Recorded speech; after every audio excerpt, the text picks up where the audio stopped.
And Michael wrote wonderful poetry when we were in school. He wrote a few short stories that were so good that I found them to be tremendously intimidating. But it was like pulling teeth to get him to share those with you, because he never thought anything was finished. He was always revising. But he was one of the best natural storytellers I'd ever met. He could tell you about going to the store to buy a quart of milk, and it would be absolutely compelling. He was always learning, and he always wanted to learn. He was always excited about learning. He always greeted me with, "Do you know anything about," and then fill in the blank. And it could be the history of Haiti or a breakthrough in quantum physics. Whatever it was that caught his eye this week, he was wildly excited about, and you knew that that was what you would be talking about that night. And I rarely left his apartment without a book.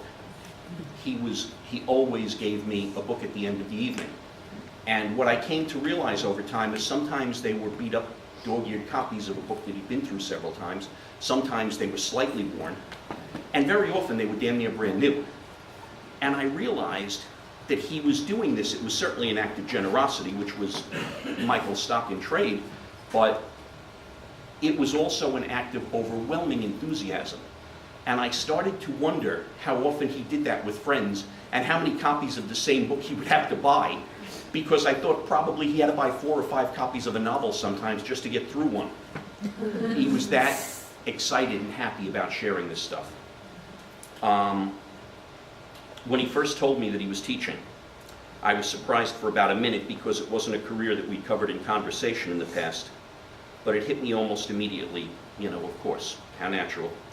The guy who values learning above absolutely everything except sharing what he's learned. And I knew that it would be a calling for him. I started writing more often by then, putting my own stories down in print. And when I would ask Michael if he was working on a novel, he always had the same answer: "Not yet, I'm still taking it all in."